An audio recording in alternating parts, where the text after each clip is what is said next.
नमस्कार स्टूडेंट, मेरे दोस्तों, मेरे भाइयों, मेरी बहनों। आज के टॉपिक में हम एक और बेहतरीन टॉपिक लेके आए हैं जो कि बहुत इम्पोर्टेंट है। और ये टॉपिक किसका है? बायो का है, जो कि हर एक एग्ज़ाम में बायो से अब काफ़ी ज़्यादा क्वेश्चन आने लगे। बायो और केमिस्ट्री से काफ़ी ज़्यादा क्वेश्चन आते हैं हर एक एग्ज़ाम में। 2 से 3 नंबर इससे क्या होते हैं, पक्के होते हैं। और आज हमारा जो चैप्टर होगा वो बायो का चैप्टर कौन सा होगा? ब्लड, यानी कि रक्त। और इस चैप्टर में हम लोग काफ़ी कुछ बातों को समझेंगे, जैसे कि यहाँ पर दोस्तों हम लोग समझेंगे इस पहले पॉइंट को, रक्त क्या कहलाता है। ऐसा क्वेश्चन आ जाता है पेपर में कि रक्त किस प्रकार का कोलाइड होता है। तो रक्त जो है वो हमारा दोस्तों प्राकृतिक कोलाइड होता है। यहाँ पर कोलाइड का जो मतलब होता है वो किससे होता है? गाढ़ा से, यानी कि गाढ़ा है हमारा रक्त। ठीक है, तो रक्त को क्या बोला जाता है? प्राकृतिक कोलाइड। साथ में कभी कभी ये भी पूछ लेते हैं कि रक्त किस प्रकार का ऊतक होता है। तो रक्त जो है वो एक संयोजी ऊतक होता है। अगर रक्त के पीएच मान की बात करें तो रक्त का पीएच मान कितना होता है? 7.4, यानी कि 7.4। बहुत ही इंपॉर्टेंट चैप्टर है, ये बात ध्यान रखना है इस बात को कि रक्त एक किस प्रकार का ऊतक है? संयोजी ऊतक है। अगर हम लोग रक्त के पीएच मान की बात करें तो रक्त का पीएच मान कितना होता है? 7.4। अब देखो, जिसका यहाँ पर समझने वाली बात क्या होती है कि एक पीएच मान की वैल्यू कितनी होती है? फिक्स। अगर 7 से पीएच मान कम आता है तो वो चीज़ कैसी हो जाती है? एसिडिक हो जाती है, यानी कि वो चीज़ कैसी कहलाने लगती है? अम्लीय। और जिसकी वैल्यू 7 से अधिक आती है तो वो वाली चीज़ क्या कहलाने लगती है? अपनी क्षारीय। तो यहाँ पर देखें रक्त का जो पीएच मान है वो कितना है? 7.4। तो 7 से ज़्यादा है ना, तो इस वजह से रक्त कैसी प्रकृति का हो जाता है? क्षारीय। यहाँ पर लिखा हुआ है रक्त किसी प्रकृति का होता है? क्षारीय होता है। एक स्वस्थ मनुष्य की बात करी जाए तो 5.5 लीटर रक्त होता है। स्वस्थ मनुष्य के अंदर रक्त की मात्रा कितनी होती है? 5.5 लीटर होता है। इससे क्या प्रूफ होता है? 5.5 लीटर का मतलब है उसके कुल भार का 7% क्या होता है? रक्त होता है। 5.5 लीटर का ये दर्शाता है कि जो भी व्यक्ति है उसका कुल भार जितना होगा उसका 7% क्या होता है? रक्त होता है। ठीक है, आगे बढ़ते हैं। एक और पॉइंट, महिलाओं में पुरुष की अपेक्षा आधा लीटर जो खून है यानी कि ब्लड है वो कैसा पाया जाता है? कम। पूछ लेते हैं कभी कभी एग्जाम में कि बताएं महिलाओं में पुरुष की अपेक्षा कितने लीटर ब्लड कम पाया जाता है। तो कितने लीटर कम पाया जाता है? तो वो आधा लीटर कम पाया जाता है।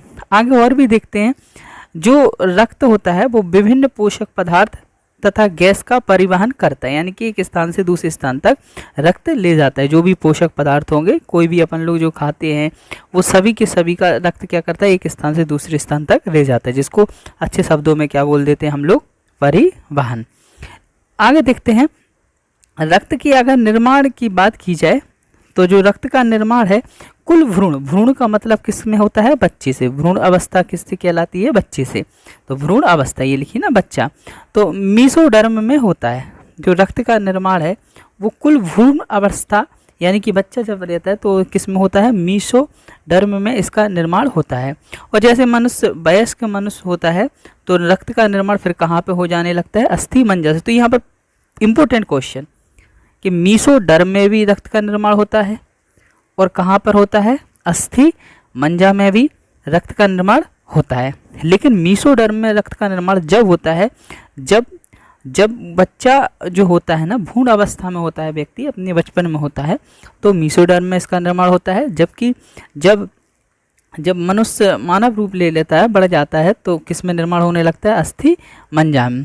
रक्त प्लीहा या तिल्ली में जमा रहता है। पूछ लेते हैं कभी, बताएं रक्त कहाँ पर जमा हो रहता है? तो रक्त प्लीहा या तिल्ली में जमा रहता है। तिल्ली को इंग्लिश में स्प्लीन कहते हैं। ठीक है, स्प्लीन को ही ब्लड बैंक कहा जाता है, यानी कि प्लीहा या जिसे तिल्ली बोलते हैं इसको ही हम लोग क्या बोलते हैं? ब्लड बैंक कहते हैं। स्प्लीन को ही ब्लड बैंक कहा जाता है। एक क्वेश्चन इंपॉर्टेंट है। देखें, रक्त परिसंचरण की जो खोज है वो किसने की थी? विलियम हार्वे ने की थी।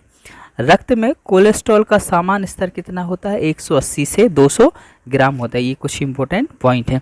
तो हम लोग रिवीजन कर लेते हैं। हम लोगों ने क्या क्या बातें सीखी हैं। हम लोगों ने ये बात सीख ली है कि रक्त जो होता है वो कैसा कोलाइडी होता है? प्राकृतिक कोलाइडी होता है। रक्त जो होता है वो किस प्रकार का ऊतक होता है? तो ये संयोजी ऊतक होता है। रक्त का पीएच मान कितना होता है? 7.4 होता है। रक्त की प्रकृति कैसी होती है? क्षारीय होती है। स्वस्थ मनुष्य में रक्त कितने लीटर होता है? 5.5 लीटर होता है। यह 5.5 लीटर उसके कुल भार का 7% होता है। ठीक है, महिलाओं में पुरुष की अपेक्षा आधा लीटर रक्त कम होता है। रक्त का काम क्या होता है? पोषक पदार्थ हों और गैस हों उसका परिवहन करना, यानी कि एक स्थान से दूसरे स्थान तक ले जाना। रक्त का निर्माण अगर बच्चे में देखा जाए तो मीसोडर्म में होता है, अगर वयस्क में देखा जाए तो अस्थि मज्जा में होता है। रक्त कहाँ पर जमा रहता है? तो प्लीहा या तिल्ली या स्प्लीन कहते हैं, जिसे स्प्लीन को ही हम लोग क्या नाम देते हैं? ब्लड बैंक कहते हैं। रक्त के जो परिसंचरण की खोज है, यानी कि चलने की खोज है, वो किसने की थी? विलियम हार्वे ने की थी। और रक्त में जो कोलेस्ट्रॉल का सामान्य स्तर है वो कितना होता है?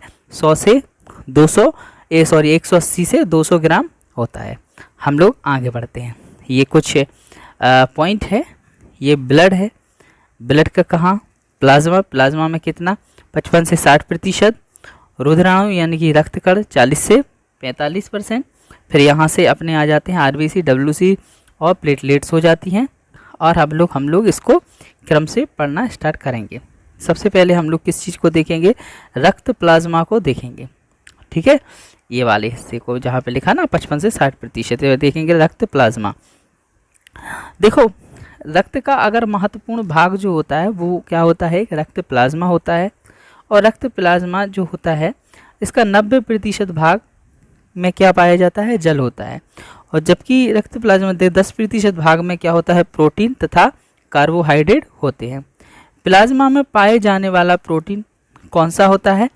फाइब्रिनोजन होता है तथा प्रोथ्रोम्बिन होता है। ये ध्यान रखने वाली बात है, पूछ लेते हैं इंपॉर्टेंट पेपर में कि प्लाज्मा में कौन सा प्रोटीन पाया जाता है। तो फाइब्रिनोजन और प्रोथ्रोम्बिन पाया जाता है।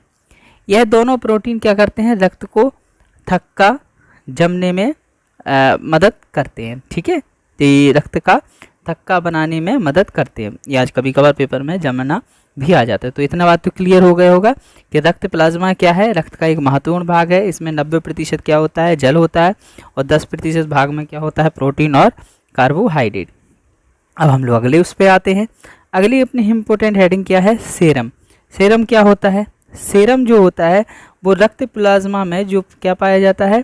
फाइब्रिनोजन नामक जो प्रोटीन निकाल लेते हैं, तो शेष बचा हुआ जो रक्त होता है उसे सेरम कहते हैं। ये हुआ ना, प्लाज्मा में क्या पाया जाता? फाइब्रिनोजन प्रोटीन पाया जा रहा था। इसको अगर हम लोग इसमें से निकाल लें रक्त प्लाज्मा में से, तो जो शेष बचा हुआ रक्त होगा उसको ही हम लोग क्या नाम देते हैं? सेरम। ये बात क्लियर हो गई। रक्त प्लाज्मा में 2 प्रोटीन पाए जा रहे थे। एक प्रोटीन कौन सा था? फाइब्रिनोजन। और एक कौन सा था? प्रोथ्रोम्बिन। अब अगर हम रक्त प्लाज्मा में से फाइब्रिनोजन प्रोटीन को अगर निकाल दें तो जो रक्त बचेगा उसको ही हम लोग क्या नाम दे देते हैं? सेरम। सेरम का कलर की बात की जाए तो ये कैसे कलर का होता है? हल्के पीले रंग का होता है। बीमारियों की जांच सेरम से ही की जाती है। कोई भी बीमारी होती है उसकी जांच किससे की जाती है? सेरम से ही की जाती है। अब हम लोग अगले उस पर आते हैं, रुधिर पे आते हैं। ठीक है, कॉर्पलेक्स। देखें, रक्त का कणिकाई भाग होता है। अगर रक्त के कणिकाई भाग को बात की जाए तो रुधिर कहते हैं। और इसको कितने भागों में बांट सकते हैं? 3 भागों में बांटते हैं, जो कि वो दिखा रहे थे ऊपर जहाँ पे आरबीसी वगैरह लिखी थी। कौन कौन से 3 भागों में? आरबीसी, जिसे इंग्लिश में बोल देते हैं रेड ब्लड कॉर्पलेक्स, यानी कि लाल रुधिर कणिकाएं। इसका कुछ पॉइंट है कि जो रुधिराणु होते हैं उसमें 90% भाग किसका होता है? जो रुधिराणु होते हैं उसमें 90% भाग किसका होता है? आरबीसी का होता है। आरबीसी की अगर कुल संख्या देखी जाए तो कितनी होती है? 50 मिलियन होती है। अगर हम इसको लाख में कन्वर्ट करें तो कितनी हो जाती है? 50 लाख हो जाती है। आगे जो आरबीसी होती है वो केंद्रक तथा लाइसोम में नहीं पाया जाता है। जो आरबीसी में जो देखा जाए कि केंद्रक तथा लाइसोम नहीं पाया जाता। ये पूछ लेते हैं क्या लाइसोम आरबीसी में लाइसोसोम पाया जाता है? तो इसका आंसर है नहीं पाया जाता है।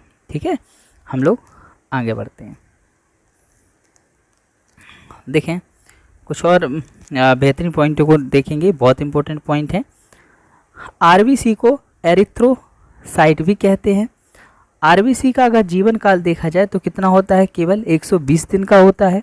अगर आरबीसी के निर्माण की बात की जाए तो आरबीसी का निर्माण कहाँ होता है? अस्थि मंझा में होता है। भ्रूण अवस्था की बात कीजिए यानी कि प्रारंभिक स्टेज की मनुष्य की, तो इसमें जो इसका निर्माण है तो कहाँ पे होता है? यकृत में। जब व्यक्ति भ्रूण अवस्था में होता है तो आरबीसी का निर्माण कहाँ पे होता है? यकृत यानी कि लीवर में होता है। खराब हुई आरबीसी स्प्लीन, वही तिल्ली की बात कर रहे हैं जी। स्प्लीन का मतलब किससे होता है? तिल्ली से। तो आरबीसी स्प्लीन तथा यकृत में जाकर नष्ट हो जाती है। ठीक है, स्प्लीन को आरबीसी की कब्र भी कहते हैं, इंग्लिश में ग्रेकयार्ड बोलते हैं। आरबीसी का जो आकार होता है वो कैसा होता है? गोल होता है।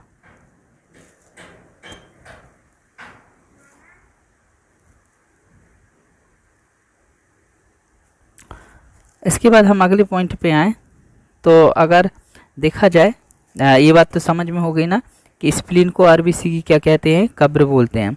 तो आरबीसी का अगर मुख्य कार्य देखा जाए तो आरबीसी का मुख्य कार्य ऑक्सीजन तथा CO2 का परिवहन करना होता है। अगर अगले पॉइंट पे देखा जाए तो आरबीसी में हीमोग्लोबिन पाया जाता है और हीमोग्लोबिन के कारण ही रक्त का रंग कैसा हो जाता है?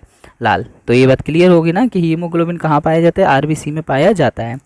हीमोग्लोबिन में क्या होता है? लोहा होता है जिसे आयरन बोलते हैं। हीमोग्लोबिन ऑक्सीजन तथा CO2 का परिवहन करता है। ये बात पूछ लेते हैं पेपर में कि हीमोग्लोबिन किसका परिवहन करता है? तो किसका करता है? ऑक्सीजन और CO2 का। ठीक है, ऑक्सीजन लेते हैं तो ये CO2 को बाहर निकलता है। पुरुष में हीमोग्लोबिन का स्तर कितना होता है? 149 m प्रति 100 ml। ठीक है, और जबकि महिलाओं में हीमोग्लोबिन का स्तर देखा जाए तो 139 m प्रति 100 ml। देखें, ये जानकारी बेस है कि हीमोग्लोबिन की कमी के कारण क्या हो जाता है? एनीमिया। एनीमिया को क्या बोलते हैं? अरक्तता नामक रोग कहते हैं। तो हीमोग्लोबिन की कमी से हो जाता है।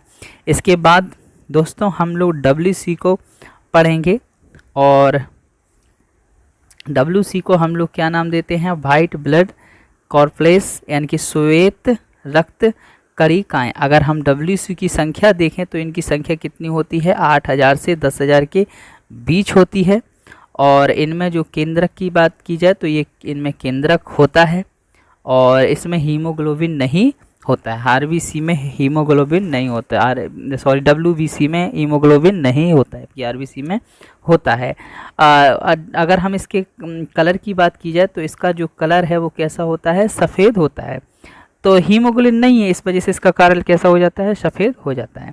WC के अगर आकार की बात की जाए तो इसका आकार अनियत होता है, कोई आकार निश्चित नहीं है। WC का निर्माण जो है कहाँ पर होता है? अस्थि मंजर, जबकि आरबीसी का निर्माण अलग अलग होता था, भ्रूण अवस्था में अलग और भ्रूण अवस्था में कहाँ होता था? यकृत में। ठीक है, अगर WBC का अगर हम लोग जीवन काल देखा जाए तो कितना होता है? 4 दिन। WC का जो आकार है वो कैसा होता है? अनियत होता है। WC का निर्माण कहाँ होता है? अस्थि मंजा में।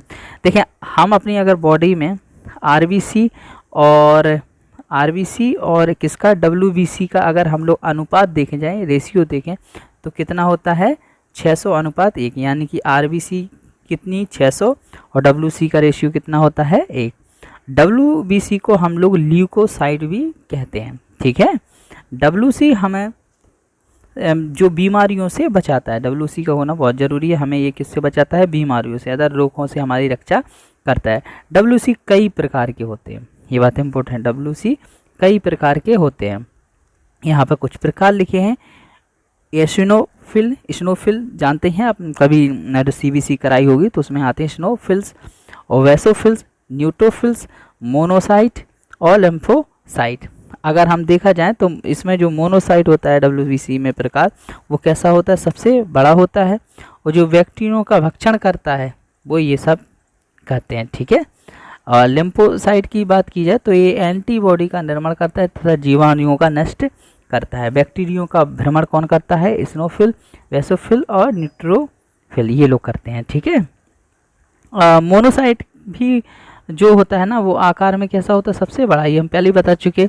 और लिम्फोसाइट का जो है वो एंटीबॉडी का क्या करता है? निर्माण, जो हमारे शरीर में प्रतिरक्षा करती है। और लिम्फोसाइट में एक बात ध्यान रखना, T सेल A और B सेल पाई जाती है। T सेल A और B सेल पाई जाती है। बीमारियों में मुख्य रूप से प्रतिरक्षा किससे होती है? टी सेल, यानी कि जो रोग प्रतिरोधक क्षमता होती है वो किसके द्वारा होती है? मुख्य रूप से टी सेल। अब HIV होता है किसी व्यक्ति को तो वो सबसे पहले उसके टी सेल को ही क्या कर देता है? नष्ट। इसी वजह से वह धीरे धीरे उसकी प्रतिरोधक क्षमता क्या हो जाती है? खत्म। अब हम लोग प्लेटलेट्स को पढ़ेंगे। इसको हिंदी में हम लोग बिम्बाणु के नाम से जानते हैं। देखें, इसे हम लोग थ्रोम्बोसाइट भी कहते हैं। प्लेटलेट्स को ही हम लोग क्या नाम देते हैं? थ्रोम्बोसाइट भी कहते हैं। दोस्तों, रक्त का थक्का बनाने में यह मदद करता है प्लेटलेट्स। ये कुछ बात है कि रक्त के बहाव को रोकता है।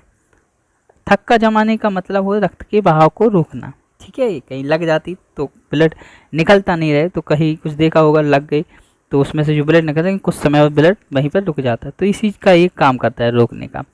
यह रंगहीन होता है, इसमें कोई कलर नहीं होता, इसका जीवन काल होता है 4 से 5 दिन। अब प्रति घन मीटर में इसकी संख्या देखी जाए तो कितनी होती है? 2 से 3 लाख होती है। डेंगू बीमारी में इनकी संख्या 80,000 से भी कम हो जाती है, जिसके कारण वो काफ़ी नुकसान हो जाता है बॉडी को। रक्त का कार्य दोस्तों क्या होता है? रक्त पचे भोज्य पदार्थ का परिवहन करता है। रक्त हार्मोन CO2 और O2 का परिवहन करता है। ये शुरुआत में हम लोग पढ़ चुके हैं। रक्त जो है वो उत्सर्जित पदार्थों का निष्कासन करता है।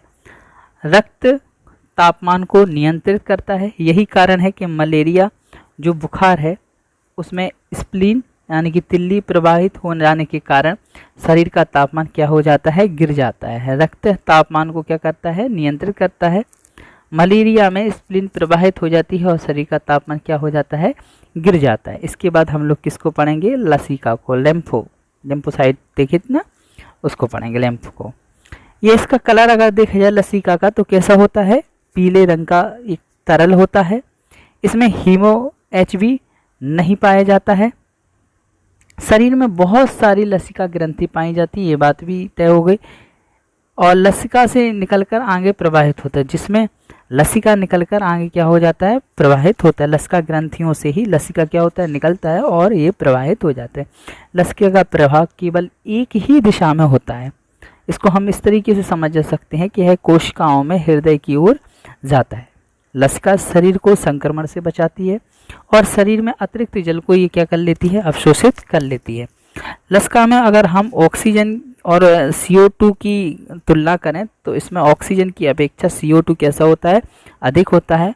घाव भरने का कार्य करती है। जो लसिका होती है शरीर में अगर जख्म हो जाए तो ये घाव भरने का क्या करती है? काम करती है। रक्त में RBC और प्लेटलेट्स के अंदर नहीं पाई जाती है। अगर रक्त में देखा जाए तो RBC और प्लेटलेट्स के अंदर यह नहीं पाई जाती है। जब पोलियो बीमारी हो जाती है तो लसिका तंत्र क्या होता है? प्रभावित हो जाता है। ये ध्यान रखना, पूछ सकते हैं पेपर में कि पोलियो बीमारी होने पर कौन सा तंत्र प्रभावित होता है, तो इसका आंसर क्या है? लसिका तंत्र। अब हम लोग दोस्तों रक्त का थक्का जमना, इसको समझेंगे कि देखो इसमें शरीर में अगर किसी कटे स्थान पर रक्त का थक्का जम जाता है तो रक्त का थक्का, इसे क्या बोलते हैं? रक्त का जम जाना, बाहर निकलना, उसी को हम लोग क्या बोलते हैं? ये परिभाषा बता दी इन्होंने कि अगर कहीं पे खून निकला और रक्त का जम जा रहा, उसे कोई क्या बोलते हैं हम लोग? रक्त का थक्का। देखें, रक्त का थक्का जो है वो 2 से 5 मिनट रक्त के थक्का बनने की प्रक्रिया को, जैसे निकला तो 2 से 5 मिनट के अंदर ही रक्त का थक्का क्या हो जाता है? जम जाता है। इस क्रिया को हम लोग क्या नाम देते हैं? कैस्केस कहते हैं। इंग्लिश में कैल प्रोसेस कहते हैं, ठीक है। रक्त का थक्का निम्नलिखित क्रिया द्वारा बनता है, यानी कि कौन कौन सी क्रिया होती है? जब कहीं कटा हो तो शरीर में रक्त बाहर आता है और रक्त वायु के संपर्क में आता है, जिस कारण रक्त में उपस्थित थ्रोम्बोसाइट थ्रोम्बोप्लास्टिन में बदल जाता है। ये इन्होंने बता दी कि जो रक्त का थक्का है वो किस तरीके से, जैसे ही कहीं कोई हिस्सा कट गया, रक्त निकला, वो वायु के संपर्क में, बाहर तो वायु के संपर्क में आता और तुरंत ही क्या हो जाता है? रक्त में क्या पाया जाता है? थ्रोम्बोसाइट, और वो उसके संपर्क में आता है वायु के, तुरंत ही क्या बदल जाता है? थ्रोम्बोप्लास्टिन में बदल जाता है। अब ये थ्रोम्बोप्लास्टिन जो है वो कैल्शियम से क्या कर लेता है? क्रिया कर लेता है, और क्रिया करने के बाद रक्त में पहले उपस्थित ये है ना प्रोथ्रोम्बिन को थ्रोम्बिन आई में बदल देता है, और यह जो हीमोग्लोबिन है ना, वो रक्त में पहले से ही उपस्थित फाइब्रिनोजन से क्या कर लेती है, क्रिया कर लेती है और इसे हम फाइब्रिन में बदल देती है। ये बात समझ गए होंगे कि होगा क्या यहाँ पूरी क्रिया में, कि यहाँ पर थ्रोम्बोप्लास्टिन में बदल गया था। अब ये थ्रोम्बोप्लास्टिन है वो किससे क्रिया करेगी, कैल्शियम से, जो ब्लड में ही पाया जाएगा, और क्रिया करके यह जो रक्त में संग में ही उपस्थित है प्रोथ्रोम्बिन को थ्रोम्बिन आई में बदल देता है। और यह जो थ्रोम्बिन रक्त में पहले से ही उपस्थित था वो फाइब्रिनोजन से क्रिया करके फाइब्रिन में बदल देता है। फाइब्रिन की जो रचना है वो जाली के समान होती है। कभी पूछ लेते हैं फाइब्रिन की रचना कैसी होती है, तो ये जाली के समान होती है। देखें, जिसमें रक्त में रुधिर कणिकाएं मुख्य रूप से आरबीसी आकार में फंस जाती हैं और जिस कारण रक्त का बहाव रुक जाता है, इसे रक्त का स्कंदन या थक्का कहते हैं। अब देखो ये यहाँ पे कुछ बता दी है बातें, यहाँ पे लिख दी गई हैं हमने कि थम्प्रोसाइड जब वायु से क्रिया करता है तो क्या बन के तैयार हो जाता है, थम्ब्रोप्लास्टिन।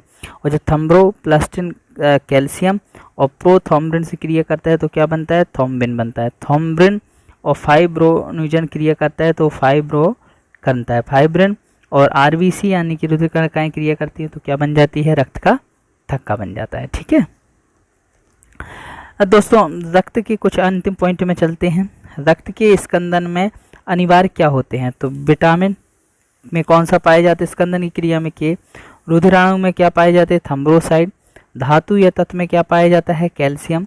प्रोटीन में क्या पाया जाता है, तो फाइब्रिनोजन और प्रोथ्रोम्बिन, ये क्या पाए जाते हैं, प्रोटीन। तो ये कुछ इम्पोर्टेंट यहाँ पर थी, अगर इसको पढ़ना चाहें तो पढ़ सकते हैं। नसों के फटने के कारण विटामिन के है, नसों का फटने का कारण क्या है, हैमरेज, जिसे बोलते हैं ना ब्रेन हैमरेज। ब्रेन हैमरेज या नसों का फटना का कारण किसके कारण होता है, शरीर में विटामिन के। शरीर के अंदर यदि रक्त जम जाए तो व्यक्ति की मृत्यु हो जाती है। रक्त के अंदर हेपरिन नामक प्रोटीन पाया जाता है जो शरीर के अंदर रक्त को जमने से रोकता है, अतः हेपरिन को एंटी क्लॉटिंग एंटी कोगुलेंट कहते हैं। हेपरिन क्या होता है, वायु के संपर्क में आते ही क्या हो जाता है, निष्क्रिय हो जाता है ताकि खून का थक्का नहीं बन सके। हीमोफीलिया एक आनुवांशिक रोग है, इस रोग में खून का थक्का नहीं बनता है। कटने पर रक्त का बहाव नहीं रुकेगा और बीमार इंग्लैंड की महारानी ये बीमारी की बात कर रहे हैं कि इंग्लैंड की किसको हुई थी, इंग्लैंड की महारानी एलिजाबेथ को हुई थी हीमोफीलिया की। ठीक है, तो ये कुछ इंपॉर्टेंट पॉइंट थी, बहुत इंपॉर्टेंट। इसमें देखना 100% कोई ना कोई प्रश्न इसी टॉपिक में से आएगा, पेपर में आते ही हैं। थैंक यू देखने के लिए।